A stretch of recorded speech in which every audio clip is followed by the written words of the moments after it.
Bonjour à tous, bienvenue dans les Conversations du Tigre, le podcast qui explore, décrypte et partage l'art de vivre du yoga. Aujourd'hui, je suis très heureuse et assez émue, je dois le dire, de recevoir Frédéric Lenoir, que j'ai vraiment longtemps invité sur ce plateau et c'est un très joli moment pour moi. Merci d'avoir accepté l'invitation. Frédéric, tu es né à Madagascar, auteur, sociologue, journaliste, philosophe. Tu as écrit une 50aine d'ouvrages vendus à plus de 10 millions d'exemplaires dans le monde.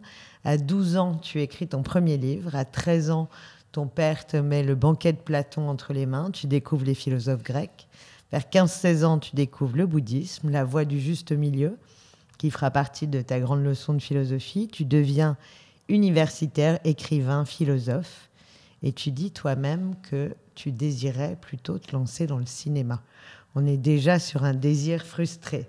Alors, si on commence par le commencement, est-ce que tu penses que ta naissance à Madagascar a influencé ton goût du spirituel ?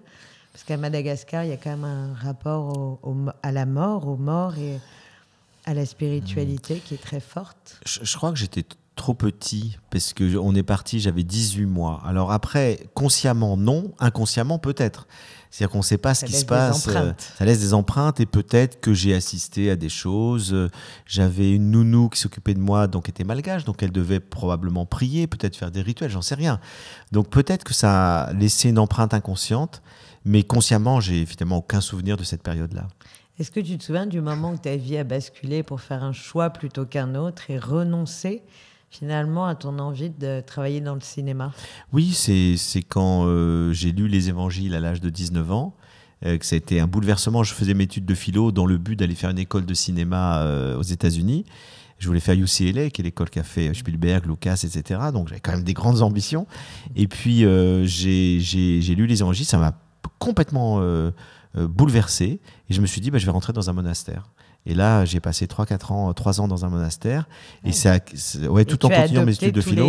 Tous les codes de la vie monacale. Tout à fait, sauf que je n'étais pas fait pour ça. Mais ça a un peu cassé mon élan vers le cinéma. Et du coup, après, comme j'avais besoin de travailler, quand je suis sorti du monastère, il fallait que je travaille. Donc, du coup, j'avais une maîtrise de philo.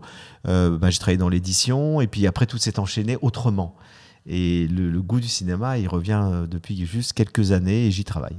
Ah, on y revient. On y revient. Alors, après avoir traité de religion, de sagesse, de mysticisme, de philosophie, après t'être engagé aussi pour développer l'esprit philosophique chez les enfants, défendre la cause animale, après avoir écrit un best-seller sur Spinoza puis sur Jung, qui sont quand même les auteurs favoris des yogis, mais on en reparlera. Pourquoi as-tu eu envie de partager la philosophie du désir engagé, raison pour laquelle nous nous rencontrons aujourd'hui ? En fait, je me suis rendu compte en écrivant le livre sur Spinoza, Spinoza nous dit le désir, c'est l'essence de l'homme. C'est vraiment sa motivation. Tout ce qu'on fait, c'est parce qu'on a un désir. Et qu'on ne se lèverait pas le matin si on n'avait pas de désir. C'est le moteur de nos vies. Et j'ai eu envie de creuser cette notion-là. Je me suis dit, c'est vrai, le désir, on l'assimile toujours à la sexualité. Aujourd'hui, on parle du désir. D'ailleurs, quand j'ai dit à des amis, j'ai écrit un livre sur le désir, tout le monde m'a dit, enfin, tu vas parler de sexualité dans tes livres. Et donc, alors qu'en fait, très peu. Très peu. Il y a un chapitre sur 17. Quand vous allez le lire, ne vous attendez pas, c'est voilà. Tout petit. Et donc, en fait, oui, j'en parle, mais c'est plein d'autres choses, le désir. Déjà, le désir de vivre, etc. Donc, du coup, je me suis dit, c'est une notion qu'on connaît mal et qui est pourtant le cœur de nos existences. Ce qui fait que j'ai commencé à travailler à ce livre et voilà. Donc, il est venu après Jung aussi, parce que je pense que la lecture de Jung m'a enrichi encore plus ma réflexion sur le désir. Et puis voilà, c'est encore une fois un livre qui est le fruit de beaucoup de choses. Il touche à tout, d'ailleurs, ce livre sur le désir. Il touche à la psychanalyse, il touche à beaucoup de sujets. À la science, il touche à énormément de choses. Je montre le livre sur Jung dont on parle, qui moi, personnellement, m'a bouleversée, mais je pense que j'étais vraiment au cœur de cible. Et on en reparlera après. Jung, un voyage vers soi chez Albin Michel, qui a donc été suivi de Le désir, une philosophie chez Flammarion. Alors, tu décris le fonctionnement du désir comme étant issu du cerveau primaire, ce qu'on nomme le striatum, qui nous oriente tous vers 4 types de désirs. Et avant que tu nous expliques, je voulais te lire une citation que j'ai trouvée de Gide et que je trouvais très belle, chaque désir m'a plus enrichi que la possession toujours fausse de l'objet même de mon désir. On se trompe toujours quand on désire ? On se trompe pas toujours, mais ce qui compte, c'est le mouvement du désir qu'imprime le désir, plus que l'obstention effectivement. C'est ça que veut dire Gide. Et c'est vrai que j'ai trouvé cette citation très forte. Et au fond, ce qui est essentiel pour moi, c'est qu'on soit des êtres de désir et qu'on cultive le désir. Parce que le désir, c'est l'élan vital, c'est la puissance vitale. Et dès qu'on cultive le désir, même si on se trompe dans nos désirs, dans l'orientation de notre désir, même si on n'obtient pas ce qu'on désire, peu importe. Ce qui est important, c'est d'être toujours mu par cette vitalité. Et on voit, il y a des gens, c'est des êtres de désir, ils sont pleinement vivants. Et les gens qui n'ont plus de désir, ils sont éteints. Il y a quelque chose de très éteint. Ils sont très passifs, ils subissent. Alors que là, on instaure notre vie lorsqu'on désire. Alors après... Mais c'est le paradoxe, parce que tu dis qu'il faut quand même savoir trier ou frustrer ce désir. Bien sûr. Après, la sagesse, la spiritualité, la philosophie vont nous aider, la raison vont nous aider à mieux orienter nos désirs vers des choses ou des personnes qui nous correspondent et qui nous mettent dans la joie, comme dit Spinoza, plutôt que de les orienter vers des choses ou des personnes qui nous mettent dans la tristesse. Et ça, malheureusement, notre inconscient nous pousse souvent à désirer, notamment dans la vie amoureuse, des personnes qui ne nous conviennent pas du tout. Et on s'en rend compte au bout de 6 mois ou au bout de 10 ans, au bout de 20 ans, c'est encore plus douloureux. Et donc, effectivement, nos désirs sont mus par un tas de choses inconscientes, et qu'il s'agit de mettre de plus en plus de conscience sur nos désirs pour bien les orienter. Ça, évidemment. Mais ce que je voulais dire, c'est qu'il ne faut pas frustrer le désir. Parce qu'il y a des gens des courants, même on peut dire spirituels ou philosophiques. Je pense aux stoïciens. Voilà, les stoïciens nous disent qu'il faut supprimer le désir. Parce que le désir peut nous conduire à faire des erreurs. C'est un affect, c'est pas rationnel le désir. Et donc, il faut remplacer le désir par de la raison et donc convertir le désir en volonté. Il faut juste vouloir ce qui est rationnel.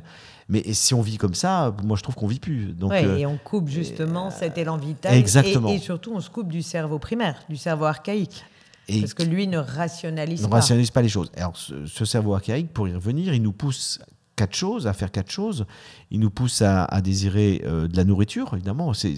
Les 4 choses, c'est pour survivre. Donc la nourriture, le sexe, l'information et la reconnaissance sociale, c'est avoir un statut. C'est ça qui a été le moteur de l'évolution de l'humanité. Ça reste toujours très très présent dans nos vies. On aime faire l'amour, on aime manger, on a besoin d'être reconnu, se reproduire, d'être reconnu, et puis même on fait l'amour pas simplement pour se reproduire. Aujourd'hui, ça reste un désir fondamental. Donc là, je rejoins quand même Freud, le désir sexuel est fondamental. Et puis le désir d'information, et c'est très important parce que l'information pour l'homme préhistorique, c'était vital.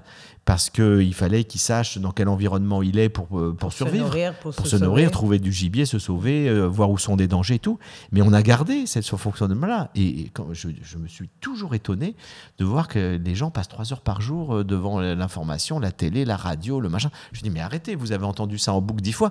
Mais ils veulent être sûrs de bien avoir toutes les informations possibles et imaginables, comme si on était encore des hommes préhistoriques. Dans la vie du confinement de BFM, quoi. Et alors, tu expliques que ce plaisir qu'on éprouve à travers les fonctions du striatum crée le circuit de la récompense. Oui. Mais que finalement, il est de plus en plus difficile à nourrir, ce circuit de la récompense. Et voilà, c'est que en fait, le circuit de la récompense, c'est un mécanisme physiologique naturel qui fait que chaque fois qu'on obtient de la nourriture, du sexe, de l'information, de la reconnaissance sociale, on a un shoot de dopamine. Donc, on a du plaisir. La dopamine, c'est la substance chimique qui apporte du plaisir. Donc, on recherche après toujours plus de plaisir. Parce qu'on se dit, j'ai eu du plaisir, mais j'en veux toujours plus. Je veux retrouver, etc. Et donc, ça instaure le toujours plus.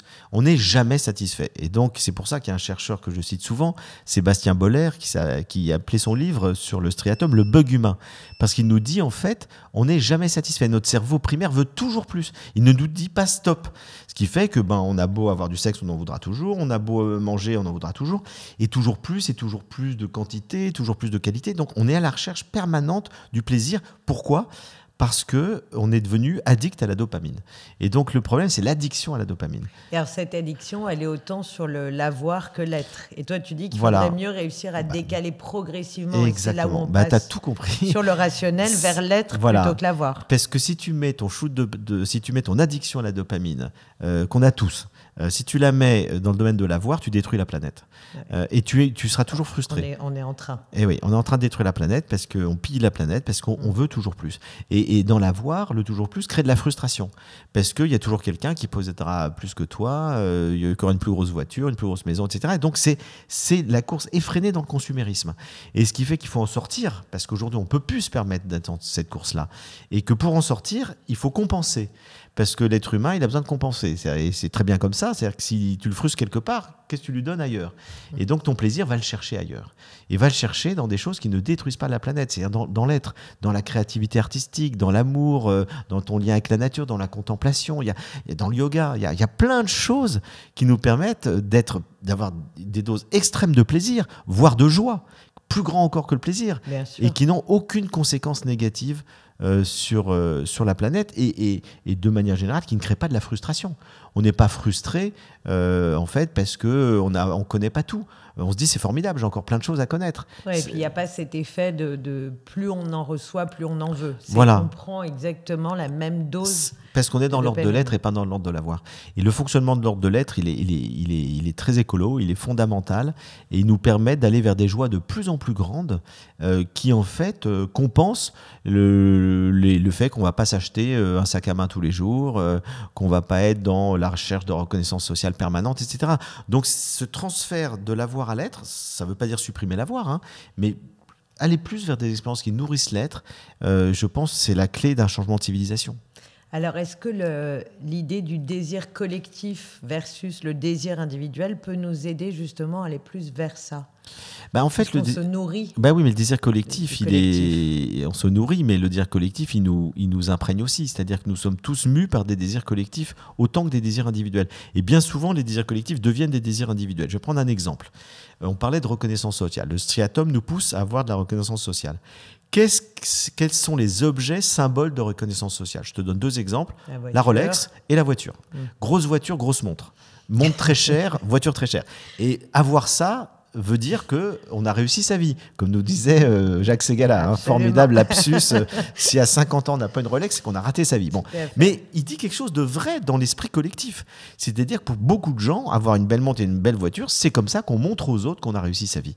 Et c'est ce genre de signe collectif qui nous imprègne, dont il faut se débarrasser. Et donc aujourd'hui, il est urgent que les individus se libèrent des injonctions collectives de reconnaissance sociale et aillent vers des choses beaucoup plus sobres, beaucoup plus simples, qui encore une fois, qui ne détruisent pas la planète, qui ne polluent pas. Et donc là-dessus, c'est une libération, une émancipation de l'individu par rapport aux injonctions collectives. Ou alors, créons d'autres injonctions collectives autour de la sobriété heureuse. C'est-à-dire que c'est d'autres signes à deux vitesses, finalement, parce qu'il y a ceux qui vont vers ça, qui sont dans la lignée de Pierre Rabhi, qui se contentent de peu, du minimalisme. Mais j'ai reçu dans les conversations du Tigre Marie Quérut, c'est l'arrangeuse, et qui nous a expliqué, et qui est très pédagogique, qui a construit sa méthode pour justement aller vers l'essentialisme. Et c'est très intéressant. Et alors, quand j'ai posté cette conversation, beaucoup de personnes m'ont envoyé des messages en me disant « C'est génial, ça donne envie, mais je n'y arriverai jamais. » Ah oui. La peur de ne pas y arriver, de sortir de sa zone de confort. Ouais. Et alors que souvent, il faut tenter quelque chose de nouveau pour y trouver goût. Et on va s'apercevoir, on le voit bien dans les régimes alimentaires. Il y a plein de gens qui sont obligés, par exemple, d'arrêter le gluten, etc. Et ils se disent, oh là là, quelle horreur, comment je vais pouvoir me passer de mes pâtes, de ma pizza. Puis on découvre qu'il y a d'autres choses qui sont très bonnes aussi. Moi, c'est mon cas, j'en parle bien parce que c'est mon cas. Et franchement, aujourd'hui, je prends des pâtes sans gluten, mais elles sont aussi bonnes que les pâtes. Simplement, voilà, ça change un peu le goût. On s'habitue. Si vous avez une allergie au lactose, la première fois que vous allez prendre du lait d'amande ou du lait de soja, vous allez dire Burke à côté du lait de vache, c'est pas pareil. Et puis très vite, vous allez y prendre goût. Donc c'est simplement aller vers autre chose. Alors tu parles de l'appauvrissement de l'esprit critique qui justement finalement devrait nous aider. Tu dis, pour en sortir, il s'agit de quitter les impératifs catégoriques de nos sociétés qui associent le bonheur à la réussite sociale et à la seule jouissance des biens matériels. Il convient de renforcer notre discernement et notre esprit critique et surtout d'apprendre à nous reconnecter à nos désirs profonds, réellement personnels et à l'élan vital qui les porte. Alors ça, c'est pour moi la phrase la plus importante de tout ce que tu as dit, c'est nous connecter à nos désirs profonds réellement personnels. Pourquoi ? Encore réussir à Les désidentifier. Et Exactement. pourquoi ça ? Parce que nous sommes mus par le désir mimétique. C'est-à-dire que René Girard a très bien montré que, en fait, l'essentiel des désirs sont mimétiques. L'enfant désire ce que ses parents désirent. Parce que c'est comme ça qu'il pense qu'il va être aimé par ses parents. Un adolescent qui va, au contraire, rejeter ce que ses parents désirent, parce qu'il est dans la crise d'adolescence. Mais qu'est-ce qu'il va faire ? Il va désirer ce que ses copains désirent, et il voudra la même marque de pompe, les mêmes jeux vidéo, etc. Et ce que les influenceurs sur les réseaux sociaux désirent. Donc il va être dans le désir mimétique. Le jeune adulte qui commence à bosser... C'est exactement ce que dit Orelsan dans La Quête. Complètement. On passe d'un désir mimétique à un autre, en fait. Et donc finalement, on n'est jamais à l'écoute de nos désirs. Et donc la grande question, c'est est-ce que toi, tu sais ce que tu désires vraiment, ou tu continues de désirer ce que les autres autour de toi désirent pour continuer d'être aimé, d'être connu et d'être intégré ? Alors moi, non, mais je suis sur le chemin pour le trouver. On va dire, je fais mon meilleur effort. Mais cette idée du discernement, justement, et d'essayer de se connaître soi-même, c'est tout le sujet de Spinoza. Et de Jung. Et de Jung, après, c'était une grande partie de ton livre. Et c'est vrai que, alors en yoga, je ne sais pas si tu connais le terme, on parle de buddhi. Buddhi, c'est cette capacité de discrimination, de discernement, d'être capable de ressentir finalement où est ce juste milieu. Et on développe ça, enfin, théoriquement, quand on comprend ce qu'est le yoga au-delà de la gymnastique, on développe son discernement. Alors ça m'intéresse beaucoup parce que je pense que le discernement peut venir de 3 facteurs. Il peut venir de la raison, c'est-à-dire qui compare, qui observe, qui analyse, la raison analytique. Et c'est nécessaire et c'est très utile. Mais ce n'est pas suffisant. Il peut venir aussi de l'intuition. Et l'intuition, Spinoza nous dit, c'est supérieur à la raison. C'est une connaissance des choses sans avoir fait le raisonnement, finalement. Et puis moi, je rajouterais, il peut venir du corps. Et très souvent, le corps nous dit ce qui est vrai ou pas, ce qui est juste ou pas. Absolument. Et moi, souvent, je me suis trompé sur des personnes parce que mon mental m'a un peu influencé. Ils avaient un discours formidable et mon corps était tendu. Et je me disais, cette personne est fausse, en fait. Mais mon corps le savait, alors que ma raison me disait, mais son discours est formidable, j'adhère. Et donc, je crois que vraiment, le discernement, il faut écouter autant son intuition que sa raison, que son corps. Alors, la bonne nouvelle, c'est que justement, il y a de plus en plus de yogis, de plus en plus de personnes qui cherchent, qui sont mis sur cette quête. Est-ce que c'est parce que c'est plus simple que de partir dans un monastère pendant 4 ans ? C'est peut-être moins engageant et on se dit quelque part qu'on se met sur la bonne route. Mais aujourd'hui, il y a 10 millions de pratiquants de yoga en France. Tu en fais un peu partie, tu m'as dit, mais depuis beaucoup plus longtemps que la plupart d'entre eux. Quel est, toi, ton rapport au yoga ? Comment il est rentré dans ta vie et quelle place il y prend ? Il est rentré dans ma vie par mon beau-frère, c'est-à-dire le mari de ma sœur, qui était prof de yoga, et j'avais 14 ans quand je l'ai connu. Donc, du coup, comme c'était un super prof de yoga, j'ai découvert le yoga avec lui, j'en ai fait un peu. Et puis après, ça a été, je dirais, sporadique. C'est-à-dire qu'il y a des moments, j'en faisais, des moments, j'en faisais pas, mais j'ai gardé. En fait, j'ai appris suffisamment pour faire des postures tout seul. Puis après, j'ai une compagne qui était prof de yoga, et puis du coup, j'ai repratiqué quotidiennement, etc. Donc, c'est comme ça, par des rencontres, que j'ai appris le yoga. Et maintenant, c'est vrai que j'aime bien, quand je suis chez moi en Corse, j'ai du mal à Paris comme ça, mais quand je suis à la campagne, face à la mer, tout, j'adore prendre une demi-heure le matin pour faire du yoga. Et tu as le sentiment que ça éveille justement une ouverture du corps vers quelque chose de plus spirituel, de plus discernant ? Oui, certainement, parce que je pense que ça permet d'être déjà d'habiter son corps.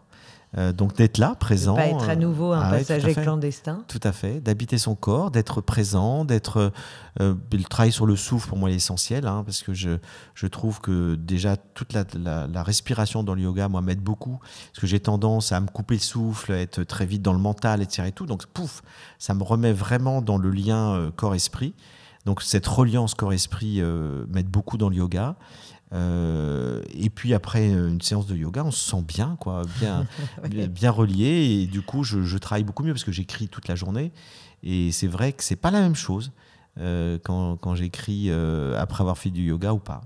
Et tu as remarqué que le sacré, toutes les pratiques psychocorporelles associées de près ou de loin au yoga, un peu mystico-magiques, comme la sexualité sacrée, le féminin sacré, les guérisseurs chamaniques, tout le retour de la femme sorcière, la kundalini, tout ça revient finalement dans nos sociétés. Pour beaucoup, c'était des pratiques très anciennes, comme le chamanisme, qui étaient des anciens guérisseurs. Comment tu vois, toi, ce retour, cette forme du sacré qui revient sur le devant de la scène? Moi, je le relis, si tu veux, là, c'est plutôt l'historien des religions qui va te parler. Ça me va, je prends aussi. Je pense qu'on revient à l'archaïque. C'est-à-dire qu'en fait, l'archaïque, c'est quoi? La première spiritualité de l'humanité, c'est le chamanisme, ou l'animisme, si tu veux. C'est-à-dire que des gens qui pensent qui croient en tout cas que le monde est habité par des forces invisibles et qu'il y a des énergies partout, des fluides, des forces que tu peux pas voir, mais avec lesquelles tu peux rentrer en lien dans un état modifié de conscience qui s'appelle la transe notamment, ou simplement en étant réceptif par ton corps, et que ce sixième sens, on l'a perdu, si tu veux, et qu'aujourd'hui, on a beaucoup de mal à se relier au monde, aux animaux, aux vivants, etc., par cette espèce par le corps, en fait, par cette intuition, et qu'on est tout le temps dans le mental, dans la cérébralisation, etc., et qu'on y revient. Et qu'aujourd'hui, ce qu'on a perdu avec le processus de rationalisation, c'est-à-dire le développement de notre cerveau analytique, fait qu'on a perdu notre lien à la nature, notre lien aux animaux, notre lien au monde. Et qu'on le redécouvre. Et qu'aujourd'hui, de plus en plus, les gens réutilisent leur cerveau intuitif pour se connecter justement au monde, et que ça nous fait un bien fou, et qu'on découvre qu'on a un lien avec une nature vivante, que les animaux nous communiquent, que les arbres nous parlent, que la nature elle est vivante. Ce n'est pas simplement de la matière qu'on peut utiliser pour fabriquer des objets. Et donc du coup, ça recrée ce lien fondamental à la nature qu'on a perdu depuis 15 000 ans, depuis le passage du paléolithique au néolithique. Lorsque l'homme s'est sédentarisé, s'est coupé de la nature, il a inventé les dieux et les déesses, il a pu parler aux esprits de la nature, et à ce moment-là, il est devenu un être trop cérébral. Et je pense que ce développement de la raison analytique a beaucoup d'avantages. Elle nous a permis le développement de la science, de la technologie, de la philosophie, de plein de choses. On a rationalisé beaucoup de choses, mais elle nous a coupé de ce lien immédiat, je dirais, et intuitif avec le monde dont on a vitalement besoin. Oui, et on en a besoin aujourd'hui plus que jamais. Oui. Et on en a besoin aussi pour aller dans ces états modifiés de conscience, venir chercher tout ce qu'on cache finalement, tu vois, tous ces schémas qu'on a enterrés, qui sont des reflets de notre personnalité, qu'on n'assume pas toujours et qu'on fait ressortir. Et puis c'est le retour au corps. Et le retour au corps. On n'a été que dans la tête pendant des siècles, et là maintenant on revient au corps. Et on fait d'ailleurs ressortir finalement presque des archétypes ou des personnages de la mythologie qui reviennent et qui réapparaissent sur la scène. Alors dans le yoga, on le voit beaucoup. Et c'est intéressant parce qu'on a besoin de s'identifier et presque d'aller chercher des rôles modèles, mais d'il y a très longtemps. Tout à fait, des archétypes. Ouais. Et ça, Jung en parle très bien. Il nous montre que on se relie de plus en plus à des archétypes universels, parce que les symboles de notre culture sont pauvres, et qu'on a besoin d'aller rechercher des symboles beaucoup plus forts, beaucoup plus riches, beaucoup plus chargés d'énergie, qui font vivre des parts fortes de notre imaginaire. Et ce qu'on a amputé aussi, il y a le corps, mais il y a l'imaginaire. Et l'être humain a besoin de se relier au monde par son imaginaire. Je pense encore plus à l'heure de ChatGPT, où tout le monde se pose la question de savoir comment on va pouvoir lutter contre cette intelligence artificielle qui a l'air plus intelligente que nous et qui fait peur à tout le monde. Ils sont en train d'arrêter maintenant de dire attendez, on va faire une petite pause. Ouais, j'ai vu ça. Ouais. Et c'est fou. Et donc c'est là finalement et c'est d'ailleurs ce que disait Laurent Alexandre, tu sais, sur comment contrer cette intelligence artificielle, c'est de revenir vers les humanités, dont la créativité, dont l'art, la philosophie, et l'imagination. C'est ce champ-là qu'il faut revenir explorer. Parce que l'imagination, les robots n'ont pas d'imagination. Et ils sont binaires, c'est-à-dire c'est toujours rationnel, c'est logique. Et donc effectivement, ce qui fait la beauté de la vie, c'est de vivre poétiquement, de vivre aussi avec son imagination, avec ses rêves, avec tout ce que nous possédons qui fait notre humanité. Qu'elle est fragile aussi, parce que c'est ce qui nous fragilise, notre sensibilité, mais c'est ce qui fait qu'un être est beau, parce qu'il vit avec cette part poétique qui échappe complètement à la rationalité. Ouais, et qui le rend vulnérable, mais c'est ce qui est beau aussi, sa vulnérabilité. Alors, puisque tu parles de Jung, et je sais que le temps file, moi j'ai été très marquée par ce livre, donc Jung, Un voyage vers soi, où tu parles d'individuation, qui est ce process par lequel on doit passer, on va dire autour de la quarantaine, qui est finalement un retour à soi, un travail de reconnexion vers soi. Et j'ai le sentiment, quand je l'ai lu, j'avais l'impression que vraiment tu t'adressais particulièrement à moi et donc à tous les gens qui vivent ce chemin-là, Jung de remettre de la quête de sens. Oui, voilà, c'est le sens. Jung nous dit en fait, entre 35 et 50 ans, la plupart des êtres humains, donc c'est la crise du milieu de la vie, se reposent les bonnes questions. C'est-à-dire qu'ils ont été pris par ce que je disais, le désir mimétique, l'imitation, les injonctions sociales, parentales, familiales, culturelles, religieuses. Puis à un moment donné, ils se disent, mais est-ce que c'est moi ? Est-ce que ces croyances, ce sont les miennes ? Est-ce que ces pensées, ce sont les miennes ? Est-ce que ces idées sont les mêmes ? Est-ce que j'ai fait le bon métier ? Est-ce que j'ai choisi le bon compagnon, la bonne campagne ? Et toutes ces questions-là, c'est ce qu'il appelle le processus d'individuation. C'est-à-dire, nous cherchons instinctivement à devenir l'individu singulier que nous sommes, mais que nous avons oublié d'être parce que nous avons voulu faire plaisir à papa, à maman, à mon conjoint, etc. À rentrer dans les cases. Dans les cases. Et donc, ces questions-là ressurgissent, et elles ressurgissent à l'occasion d'une rupture, à l'occasion d'une perte de boulot, à l'occasion finalement d'un changement de vie. Enfin, on se dit, je suis pas moi-même, je suis pas adapté à... Et donc, c'est la quête fondamentale du sens. Quel est le sens de ma vie ? Qu'est-ce que j'ai envie en tout cas, quel sens j'ai envie de donner à ma vie ? Parce que pour l'instant, je vivais peut-être selon les schémas préétablis que j'ai reçus, qu'on m'a transmis. Et maintenant, moi, comment je veux me réapproprier ma vie pour lui donner du sens ? Et je crois que c'est qu'à partir de ce moment-là qu'on devient pleinement humain.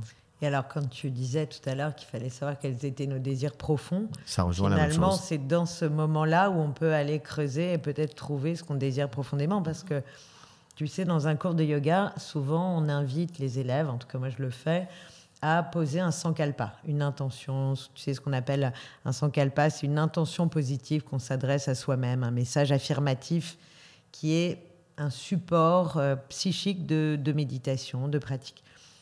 Et souvent, les gens n'y arrivent pas. Ils peuvent bloquer. Mais comme quand on dit tu as 3 vœux à réaliser. Tu vois, et si je dis qu'est-ce que vous voulez vraiment, quelle est votre intention, on ne sait pas toujours. Et c'est ça, finalement, qu'on doit être capable de résoudre. Oui, tout à fait. Et moi, je suis frappé de voir que les jeunes ont beaucoup de mal à savoir ce qu'ils veulent. Là, j'accompagne des adolescents qui cherchent, tu sais, ce qu'ils vont faire dans la vie après le bac et tout, mais la plupart ne savent pas. C'est-à-dire qu'ils ont peu d'intentions, ils se laissent porter, ils ont beaucoup de mal à identifier leurs désirs, leur vocation, c'est difficile. Et donc, je crois que c'est un problème qui est de plus en plus fort. Je pense que dans ma génération, on arrivait un peu plus facilement à identifier ce qu'on voulait. Ou en tout cas, on avait un peu moins peur de se planter. Moins peur de se planter. On y allait en se disant, bon, j'y vais, puis on verra. Au pire, peut-être. Et là, il y a une grande angoisse de s'enfermer quelque part, de choisir une voie et de renoncer aux autres, ou d'identifier un désir. C'est ça qui m'inquiète. Là, on touche à tout le problème du virtuel aussi. C'est que là, j'ai tout un chapitre dans mon livre sur le désir, sur les réseaux sociaux, qui m'inquiète énormément pour les jeunes. Ça m'inquiète moins pour les adultes qui ont déjà une structuration intellectuelle assez forte, qui peuvent discerner. Et donc se dire, les réseaux sociaux, je m'en sers comme d'un outil, c'est pratique, dans certaines choses, ça m'apporte un type d'information un peu différente et tout. Mais quand on voit les jeunes qui passent 5 heures par jour, les ados, sur les réseaux sociaux et qui sont complètement dans la représentation, c'est-à-dire que c'est une carte de visite. Donc je dirais qu'ils vont rechercher l'estime de soi à travers cette fenêtre-là. Et donc ils peuvent être désespérés parce qu'il n'y a pas eu de like sur leurs vidéos, parce qu'ils ont perdu 3 amis, mais du coup ça les fragilise énormément. Ça accentue le côté, effectivement, on dépend complètement du regard de l'autre à travers des choses technologiques. Ça appauvrit la vie relationnelle et amicale, parce que des fois ils passent leur temps à communiquer par ces échanges-là, etc. Et ça leur coupe de leurs 5 sens. Ça leur coupe de leurs 5 sens. On le voit c'est qu'ils n'entendent plus, mais tout à fait. Ils ne voient plus, ils perdent ça. Et ils font plus l'amour. Parce que j'ai un chapitre là-dessus, le seul chapitre où je parle de sexualité, c'est pour dire que les jeunes ne font plus l'amour. C'est-à-dire que la moitié, il y a une enquête qui montre qu'en France, par exemple, sur l'année écoulée, là c'est l'année 2021, la moitié des jeunes de 15-25 ans n'ont eu aucun rapport sexuel. Pourquoi ? Parce qu'ils ont peur du contact. Et donc, ils préfèrent s'envoyer des vidéos, s'exciter comme ça. Et finalement, la rencontre avec l'autre fait peur. Il y a quelque chose dans le réel qui fait peur. Et on fuit vers les mondes virtuels, dans tous les domaines. Moi, je vois plein de jeunes, tu leur dis qu'est-ce que tu veux faire ? J'aimerais être influenceur sur Internet. C'est pourquoi ? Sur Instagram, pourquoi ? J'aimerais gagner de l'argent, être connu sans faire d'efforts. C'est quand même extraordinaire, parce qu'ils voient un tas de gens qui vivent à Dubaï, tu sais, des filles filles qui se photographient, qui se filment tout le temps, dans des vies de luxe, des belles voitures, des piscines, des machins. Ils se disent, c'est ça la vie, c'est formidable. Mais c'est pas la réalité. Et donc, c'est un vrai sujet sociétal qui n'est pas vraiment pris en main. Non. Et en plus, je trouve que ça crée une immense distance dans les familles. Les parents ont peur de leurs ados. Et tous les sujets de conflit sont liés aux écrans, à ça. Mais tout à fait, cette distance. Et on n'arrive même plus... Enfin, on adore s'engueuler dans une famille. Ça fait partie du jeu d'une famille. Moi, j'ai 7 frères et sœurs, donc je sais ce que c'est que de s'engueuler en famille. Mais il y avait de la matière dans l'engueulade. Il y avait du charnel, il y avait quelque chose... On se tapait à la rigueur. Et là, il n'y a même plus ça, en fait. Il y a cette espèce de vide, de blanc, qui est cet écran. Et rien n'est vraiment fait pour ça. Oui. Je voulais revenir quand même en quelques mots sur ta propre histoire, puisque tu as dit dans une interview que tu as commencé à être heureux à 35 ans.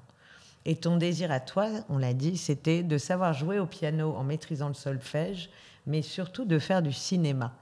Alors, comment tu as géré cette frustration du désir, toi qui te connaissais pourtant bien ? En fait, qu'est-ce que ça veut dire déjà être heureux à 35 ans ? Faut distinguer le plaisir du bonheur. J'ai eu beaucoup de plaisir avant 35 ans, moi j'étais pas heureux. La différence, c'est que le plaisir, c'est une satisfaction immédiate d'un désir ou d'un besoin, alors que le bonheur, c'est un état d'être. C'est un état d'être dans lequel, globalement et durablement, on aime la vie qu'on a et on se sent bien. Et donc, je dirais, quand on dit qu'on est heureux, ça ne veut pas dire « j'ai eu du plaisir de manger à l'instant ». Ça veut dire « j'aime la vie que j'ai, globalement ». Voilà. Et moi, globalement, jusqu'à 35 ans, je n'aimais pas la vie que j'avais. C'est-à-dire que j'étais à côté de plein de choses, à côté de ma vie, dans tous les domaines, affectifs, professionnels, etc., même si je trouvais des plaisirs dans plein de petites choses. Et donc, cette harmonie globale, elle est venue assez tard. Elle est venue assez tard parce que j'ai dû faire 10 ans de thérapie, parce que j'ai dû beaucoup pratiquer spirituellement et tout pour régler des problèmes qui m'empêchaient d'être heureux. Et donc, c'est tout ce travail intérieur, notamment vraiment beaucoup par la thérapie, qui m'a permis de m'épanouir professionnellement, de m'épanouir dans ma vie amoureuse, de découvrir ce que je voulais faire vraiment. Et malgré tout, je n'étais pas toujours forcément... là, tu parles du cinéma, j'ai toujours pas fait de film. Ça ne m'empêche pas d'être très heureux. Mais je pense que ce sera la cerise sur le gâteau. Si j'arrive à faire du cinéma, c'est quelque chose que je porte en moi, mais... Voilà, le temps n'est sans doute pas encore toujours venu, même si encore une fois j'y travaille. J'ai des projets qui avancent, etc. et tout, mais je dirais que ça ne m'a pas empêché d'être heureux parce que le bonheur, je l'ai trouvé déjà dans l'écriture. Une écriture, de faire les livres que je fais aujourd'hui me rend très heureux, alors qu'avant je m'obligeais à faire des livres que personne ne comprenait parce que j'avais l'assentiment qu'il fallait que j'ai l'air intelligent. Et donc j'écrivais des livres très universitaires, lus par 300 personnes, mais au fond j'étais pas heureux. Et aujourd'hui, ce qui me rend heureux, c'est d'écrire des choses qui sont à la fois, évidemment, réfléchies, mais qui sont sensibles, où le cœur est présent aussi, où j'essaye de transmettre quelque chose que beaucoup de gens peuvent lire, et donc ça peut les éclairer, ça peut changer leur vie, et donc savoir que je peux avoir cet impact-là me rend heureux. Et quand chaque fois je crois quelqu'un qui me dit votre livre a changé ma vie, je me dis voilà, j'ai servi à quelque chose. Et donc j'ai trouvé un mode de transmission qui me convient à travers l'écriture, et l'écriture aussi bien d'essais que de romans. J'ai fait pas mal de romans qui ont touché beaucoup de gens et qui permettent de toucher aussi des gens. Et puis j'ai trouvé un mode de vie affectif qui me convient, j'ai trouvé un mode de vie tout court qui me convient. Je vis plus à Paris, c'est-à-dire que le fait d'avoir quitté Paris, quel bonheur. Et donc maintenant, je suis même pas une semaine par mois à Paris, le reste du temps, je suis dans une petite maison face à la mer, et quel bonheur d'être dans la nature avec des animaux. J'ai plein de chats sauvages que j'ai adoptés, et les retrouver me met dans la joie. Donc j'ai compris ce qui me convenait, mais pour ça, il a fallu aussi faire tout un travail sur moi. Ça ne s'est pas fait simplement parce qu'on a toujours un tas d'obstacles intérieurs, en fait. Beaucoup de gens, en fait, ont tout pour être heureux.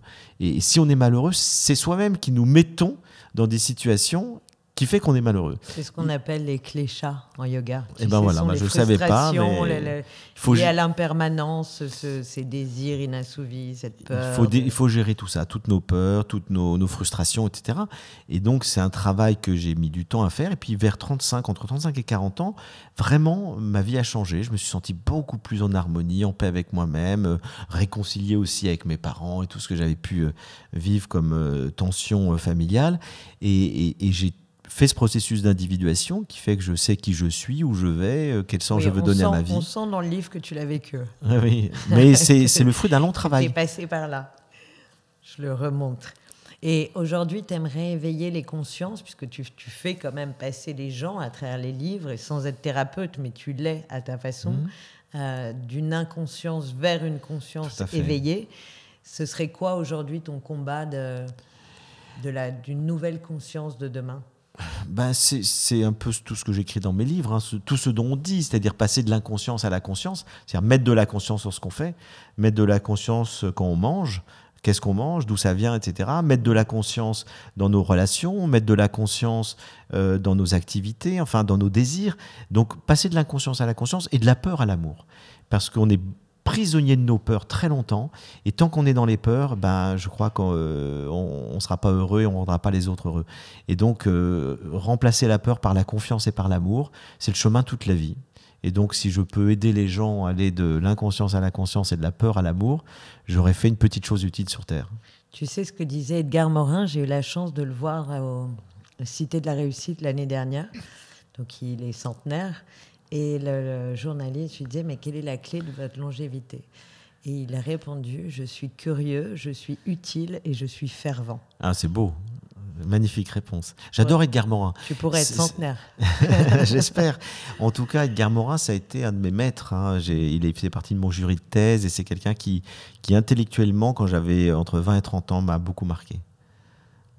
Je comprends. Et il a cette joie de vivre, il est pétillant même sur des sujets graves. Ah oui, mais curieux, fervent. C'est ce que tu sais faire aussi, justement, c'est d'aborder tous ces sujets graves, mais avec quand même de l'humour et une dose de légèreté. Qu'est-ce que c'est important, l'humour, oui, ça c'est... Mais ça permet de... Mais on l'a dans tes livres. Et c'est ce qui les rend aussi accessibles. Et... je vais te faire un compliment, quand on lit tes livres, on a le sentiment d'être très intelligent. Et c'est hyper agréable. Ça fait plaisir, merci. Oui. Alors, dernière question. Tous les invités qui viennent dans les conversations du Tigre répondent à nous livrent ce conseil. On a vécu dans une désorientation majeure depuis 2 ans. Les gens ne savaient plus où ils avaient droit d'aller, quand, comment. Et encore maintenant, on a les grèves. Et le cerveau humain n'est pas fait pour gérer un tel niveau d'incertitude. Et on a bien vu que ça a eu des répercussions, des impacts énormes sur tout le monde, sur les différentes couches de la société, sur les ados, tu en parlais, sur les entreprises partout. Quel serait, toi, le conseil que tu donnes spontanément sur comment lutter contre la désorientation ? C'est une bonne question, parce que je crois qu'on ne luttera pas contre la désorientation en donnant de fausses certitudes. C'est-à-dire qu'on est sorti d'un monde dans lequel on avait le sentiment qu'on pouvait tout contrôler. C'est plutôt une bonne chose, parce qu'on est dans la réalité, là. C'est-à-dire qu'on n'est pas dans une fiction de réalité, mais dans la réalité qui est impermanente, qui est changeante, qui est imprévisible. Le monde est imprévisible. Il a toujours été, mais on a eu une parenthèse. Pendant 40 ou 50 ans, on a l'impression que les choses étaient à peu près contrôlables et prévisibles. Et donc, au fond, je crois qu'il faut plutôt apprendre à vivre dans un monde imprévisible. C'est-à-dire qu'il faut faire preuve de souplesse, de flexibilité et de lâcher prise. Et que c'est ça qu'il faut développer. C'est ça qu'il faut développer. Et quand on développera cette manière de penser, de regarder le monde, on s'habituera à vivre dans un monde incertain et imprévisible. Merci beaucoup, Frédéric, d'être venu dans les conversations du Tigre, d'avoir partagé ton histoire et ta sagesse. Et vraiment, ça fait du bien. Je vous conseille fortement de lire Le désir, une philosophie chez Flammarion, et Jung, un voyage vers soi, vraiment vers soi, chez Albin Michel. Merci infiniment. J'espère qu'on aura le plaisir de te revoir, peut-être sur un tapis de yoga. Avec grand plaisir. Merci à tous d'avoir suivi cette conversation du Tigre qui, j'espère, vous aura plu autant qu'à moi. Merci Frédéric de nous avoir accordé ce temps et d'avoir partagé ta sagesse et ton optimisme dont on a tellement besoin en ce moment. Je vous donne rendez-vous à tous pour une prochaine conversation. N'hésitez pas à liker, partager et mettre des étoiles sur celle-ci. Merci à toute mon équipe et à bientôt. Namasté. Namasté.